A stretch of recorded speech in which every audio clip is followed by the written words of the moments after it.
Isolation Protocol Day 61. I can't believe I forgot to do something for day 60. I was doing a bunch of stuff around the house, and before I know it, it is 10:45 at night, and it's like, oh, it's too late to do it. Okay, so I'm doing it a little earlier today than normal. I'm doing it it's a little afternoon, I think. What are we going to talk about today? All right, first of all, I have been doing a lot of crossword puzzles today, trying to keep my brain working, awake, so on and so forth. Uh, After I realized how late it was, I pulled up the replay of Andrew Lloyd's. Will you dogs settle down? Stop it. Pulled up the replay of Andrew Lloyd Webber's Cats. Yes, I watched Cats. Thank you, Salisbury. I needed a backrest. Ugh. Uh, and what else? When I was doing the yarn advent calendar, the next color up yesterday was a ocean teal, real pale ocean teal. And then today's color is bright red. I mean bright red. It's not showing up as red as it actually is. Let me see here. Will this help? Nope, it still looks orange. It is bright Christmas red. I mean, even brighter than Christmas red. So I'm hoping the next color won't clash too much with it. In fact, I'm going to peek.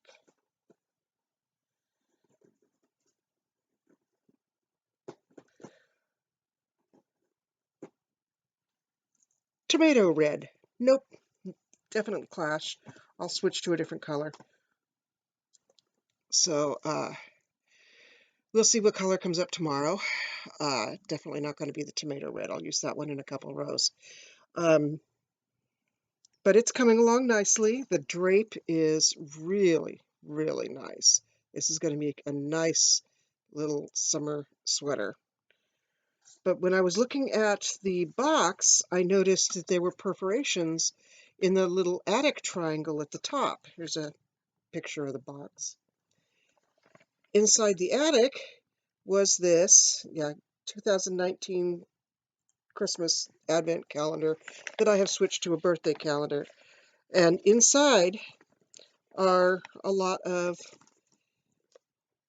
projects, Christmas decorations, strings of lights, holly and holly berries, berries, a pickle ornament. Of course, you have to have a pickle on your tree. Wine bottle decorations, scarf, hat, things like that. A garland, all kinds of fun little projects, but all geared towards Christmas because, of course, it's supposed to be a Christmas Advent calendar. I kind of really like my totally random, whatever color comes up next, as long as it doesn't clash sweater. That's going to be really fun for summer. It's nice, cool, lightweight cotton.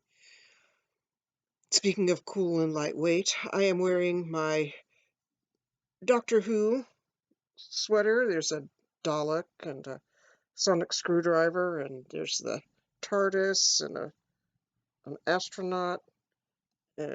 Nope, that's not an astronaut. That's a Cyberman. Okay, a bunch of fun stuff on here. Sonic screwdrivers, TARDIS. The problem with it is that it is backless. Just a few little straps crissing and crossing across the back. And that has made me realize how long my hair is getting. Oh, badly needs to be brushed too. Because I've been doing a bunch of stuff around the house today and thought I'll just record, and then thought after I started recording I should have brushed my hair. So anyhow, it's realized how long my hair is getting, and if it was brushed out it would be probably about 4 inches longer. So I am really seriously considering just chopping it off real short again. Well, not real short, but quite short. I do that every few years, let it grow out till it gets to about my waist, which is almost where it's at right now, and then cut it off. So I may do that. I may just grab my scissors and see if I can cut my own hair. Scissors have been on the counter in the bathroom probably for about 2 weeks now, and every time I go in there and try to brush my hair, I think I should just cut this mess off. And I am really getting close to the point of, yeah, now that it's tickling my back every time, well, that's the dog. It's tickling my back and the dog's back right now. I'm getting really, really close to the point where I want to just cut it off. I have arthritis in my shoulders, so brushing long, wavy hair that likes to tangle is not fun. What else do I got going? Yes, I remembered the fortune cookie. Fortune cookie, oops, it fell into one of the windows for my advent box. Fortune cookie. Let's see what we got today.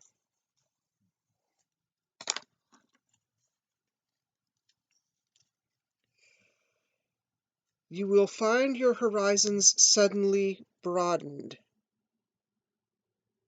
Which is true because I have been sitting here in this house for more than 61 days, for 65 days actually at this point, because I had gotten myself way too busy and wore myself out and was in the house for 4 days for 3 or 4 days before the lockdown even happened.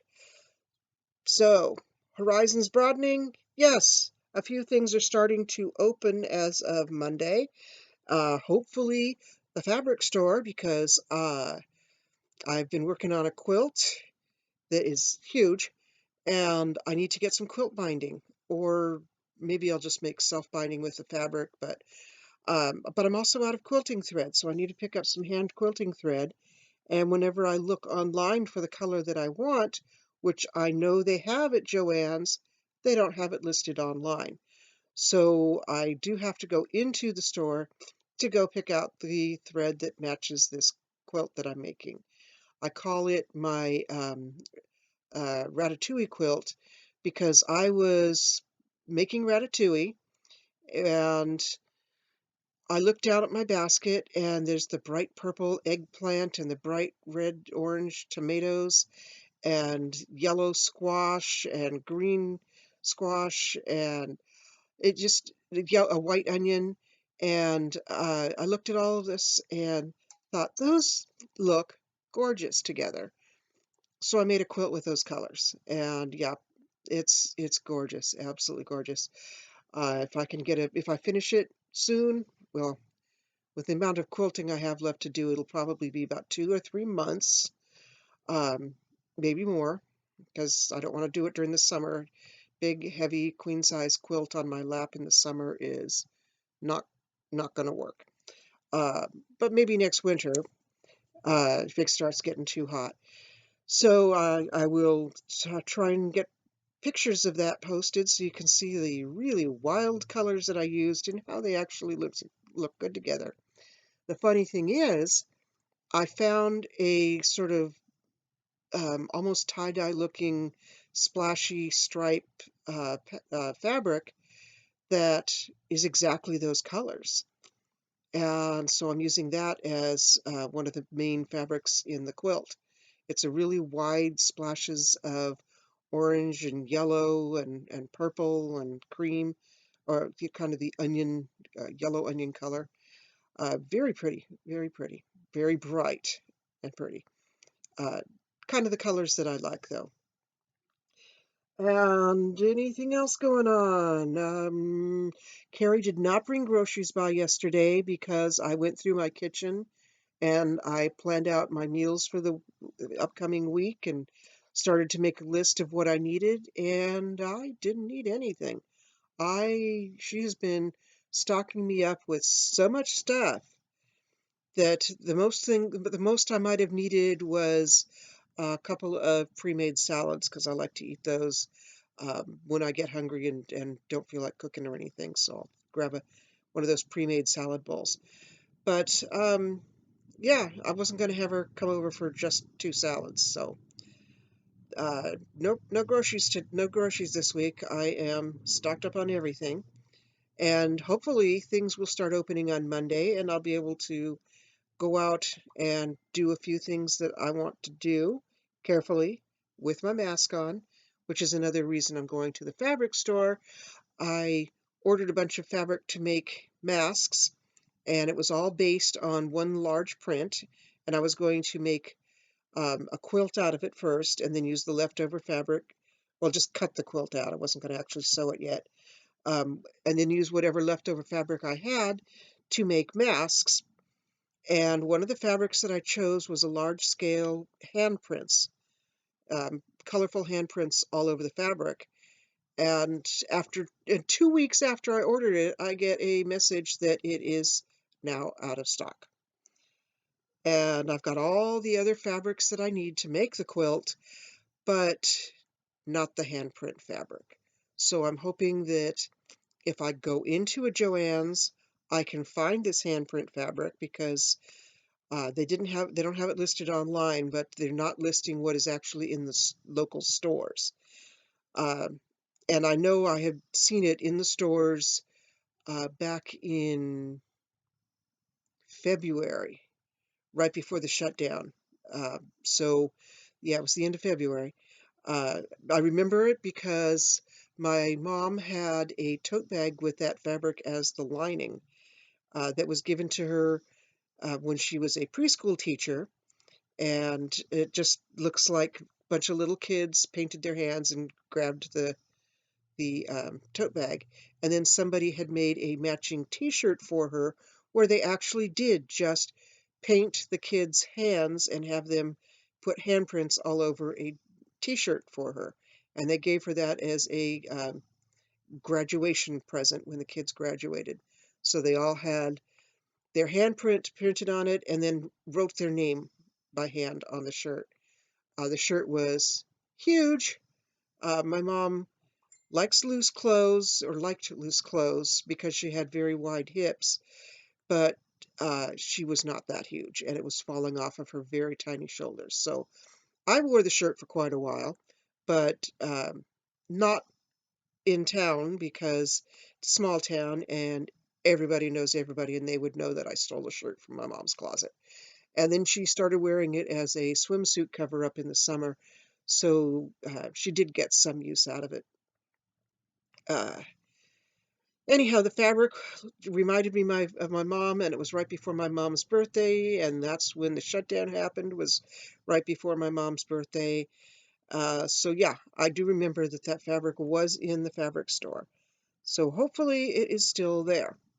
That would be so cute to have on masks too, and little handprints all over your face. Uh,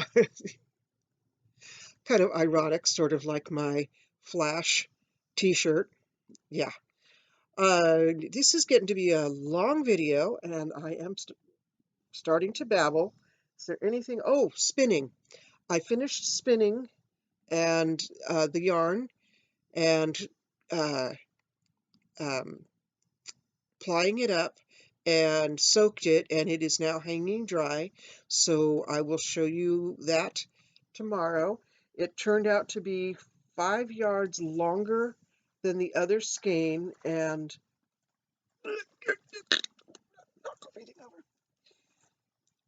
all right, 5 yards longer than this one, and about 5 grams heavier. But doing all the math and everything, that makes this one almost a bulky weight, so borderline 4 or 5, and the other one is definitely a 4. So they don't quite exactly match, but close enough that I can use them in the same project, as long as the project has enough shaping to it that the change in size, the slight change in size, isn't going to make much difference. But this is 78 meters. Yeah, I did it in meters. This one is 78 meters at 99 grams, and the other one, or no, 101 grams. 78 meters at 101 grams, and the other one is 106 grams, and 80 82 meters, 83 meters, something like that. So they're close enough. They're very, very close. The next thing I've got on my spindle is plain undyed mixed wool.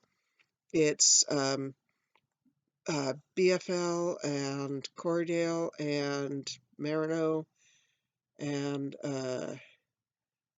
what's the fourth type of sheep that's mixed in?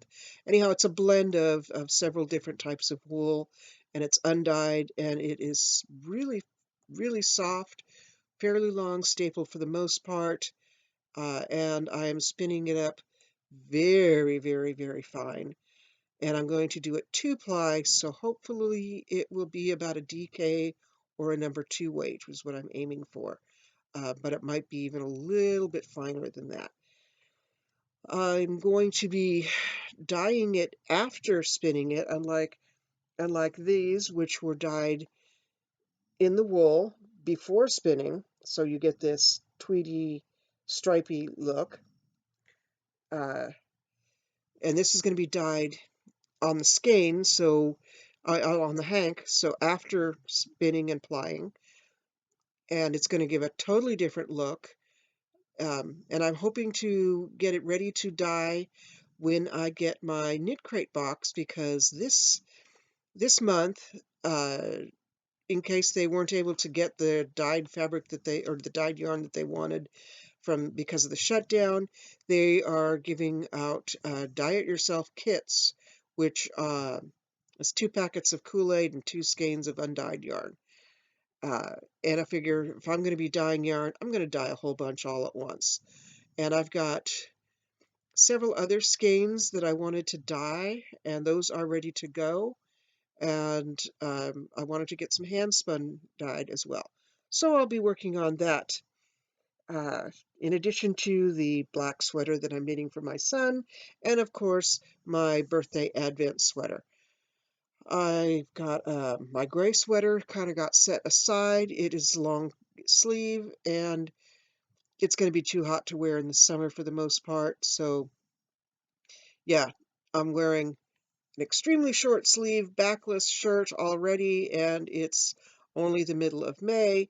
So I'm not going to be wearing a long sleeve sweater in summer. I will put that off until I've finished a couple other projects and then get back to my gray sweater.